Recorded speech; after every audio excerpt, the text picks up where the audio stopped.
He's been here a few more times, or a few other times rather. His name is Patrick Shannon. He's a writer and a blogger who's published under a pseudonym.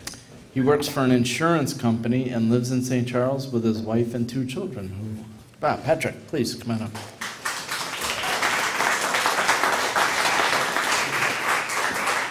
Thank you.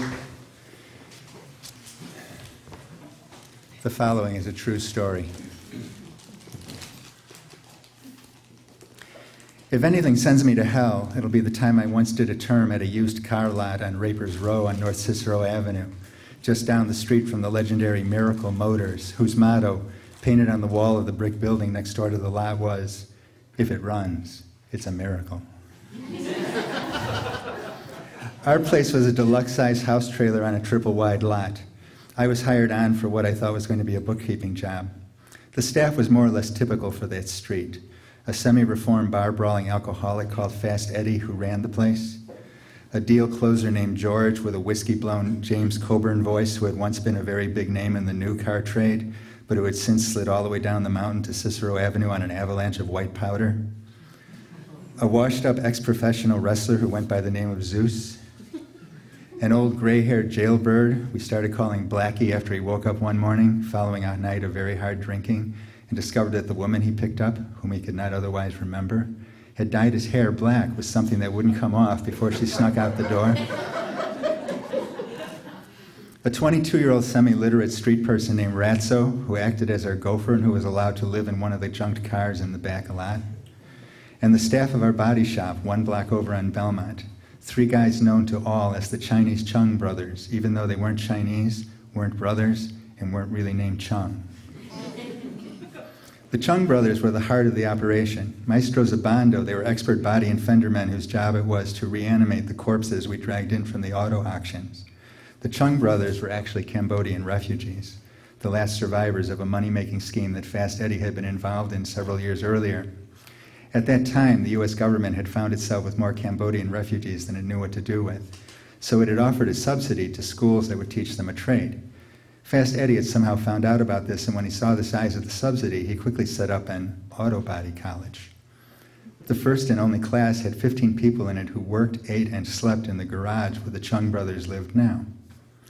The school was a great setup, Fast Eddie later told me. 15 slaves, and all paid for by the U.S. government. In this laboratory of free enterprise, the Cambodians did, in fact, manage to teach themselves body and fender work. Fast Eddie had shown them the rudiments of Bondo spray paint and buff-outs, and then turned them loose on the junk cars in our weed-choked back lot. The moment that any Cambodian gained a minimum amount of confidence in his work and his English skills, he would graduate by slipping out the back door one night. In about 18 months, the college was down to the 3 Chung brothers. Somehow it didn't surprise me that no one had bothered to learn their real names.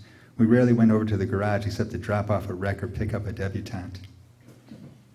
What did surprise me was that the brothers didn't seem to mind. They were always working and always smiling. Naive in the ways of free enterprise system, I couldn't understand why the Chung brothers stuck around. They hardly ever seemed to get paid anything, and their work was really, really good. They were so skilled that had they been physicians, they could have Botoxed a 50-year-old into a high school prom queen. When we were not selling cars, most of the staff would hang out in a bar called the Endangered Species Lounge. And there, over old-style tall boys, we would talk about sex, drugs, and political economy. Fast Eddie, as the former dean of the Auto Body College, took me under his wing to explain how capitalism really worked. You know, we're not lying to people when we sell them these tarted-up pieces of crap. Each car has an official state of Illinois paper on it that says, "Condition, as is." We provide people with what they want, and it's the job of sales to make them want it. It's their free choice. Do we point a gun at their head to make them buy? That's the secret of the free market. You might fib a little at the start, but once the customer himself wants the car, practically begs to buy it, where's the lie now? Nice Chung Brothers paint job, detailed interior to get the cigarette smell out, radio that works, brand new recap tires. If they can slap the cash down, drive the car off the lot, then the deal's done. The sign clearly says, "as is," and they signed of their own free will. He had a point. The job that I had signed up to do of my own free will was not the bookkeeping job I had expected. I was now a credit manager, or pencil man, as it was known in the trade, getting people to sign notes for up to 50% a year interest. The Chung brothers could take a glue factory reject and make it run like a virgin, at least for 20 minutes, to get it off the lot, by replacing the brake fluid, oil, and transmission fluid with STP. Give the car some paint and buffing, and the brothers would create a perfect beer goggle beauty that the customer would give himself carpal tunnel from signing the note so fast to buy. Why'd the customer do it? You look so collegiate, explained Fast Eddie. People just naturally trust you because you look sincere and like you have integrity. If I looked like you, I'd be sleeping with a different woman every night. Sincerity might have had something to do with it, but I discovered that this was only half of it. While we were trying to convince someone that they wanted that bright yellow Carmen Ghia whose odometer had made at least one complete round trip, the customer was trying to convince us he was a good credit risk. I soon found that we were selling a lot of the same cars over and over again. The repo rate was massively high. At least twice a month, I would call upon the services of a huge 6'5" guy named Pee-wee, who had 3 teardrops tattooed on his left cheek. He and his assistants would take my 10 or 15 work orders and then gather the collected cars at their headquarters in a semi-abandoned building on the west side that was furnished with lots of bare mattresses and women with very low self-esteem. After doing what they called a safety inspection, where they would rip out the seats to find any drugs hidden there, they would all drive down to the lot in one big caravan. The Chung brothers would then screw the seats back down and buff out the scratches and whiskey bumps, and in a day or two, the car would be back on the lot, well in advance of the 90 days we were required by law to hold the car in case the buyer won the lottery. Was this operation profitable? The basic auction house price for the car plus the Chung brothers' magic was mostly covered by the down payment. Between rolling over the repos and the occasional person who actually made their payments, we made a living. The salesmen only ate what they killed. The Chung brothers were only paid peanuts. The only other salaried people were the manager, Ratso, and me, the pencil man. In a way, the whole thing rested on top of the Chung brothers, who in their dream engineering at least produced something tangible. They seemed to perform cost-effective miracles, turning these junkers into sparkling lumps of valuable cubic zirconium. They always seemed to be willing to work any number of hours and to turn out a car no matter how fast we said we needed it. With their perpetual smiles, they were the perfect image of the cheap third-world labor force that just loves to work for substandard wages under appalling conditions. But it was Ratso who turned out to be the weak link in the operation, and he was the one who brought down the whole house of cards. As our gopher, Ratso's main job was to fetch car parts, buckets of Bondo, barrels of STP, bags of cheeseburgers, piles of dirty magazines, and all the other things that a modern used car lot needed to operate. He seemed quite content to be living in a wheelless '63 Pontiac Catalina in the back. And while we didn't particularly trust him, he really did look like a guy who was living on only $50 a week. But Ratso got busted when a questionable item appeared on a car parts bill. It was a hubcap, something we would have never under any circumstances purchased new. It turned out that Ratso was skimming off our tab at the car parts dealer and then was reselling the parts at a discount to our competitors.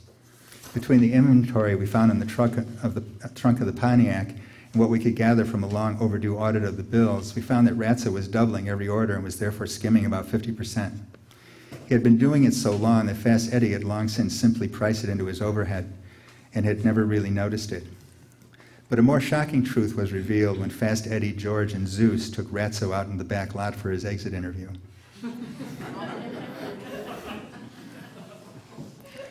It turned out that the Chung brothers were far and away his best customer.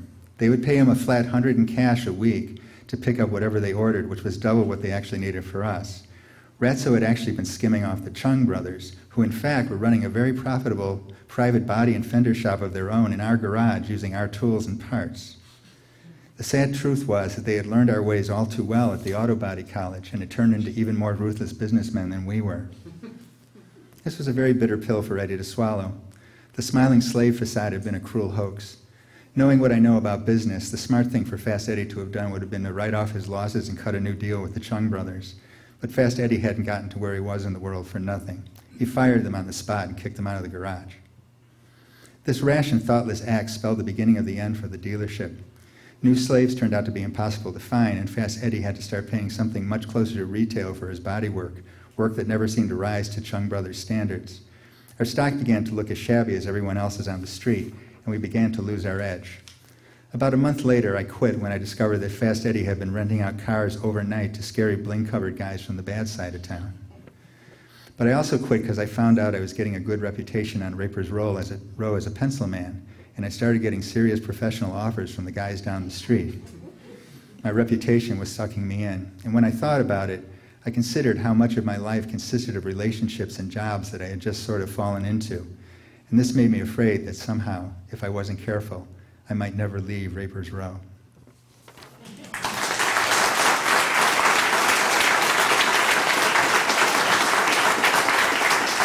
Thank you very much.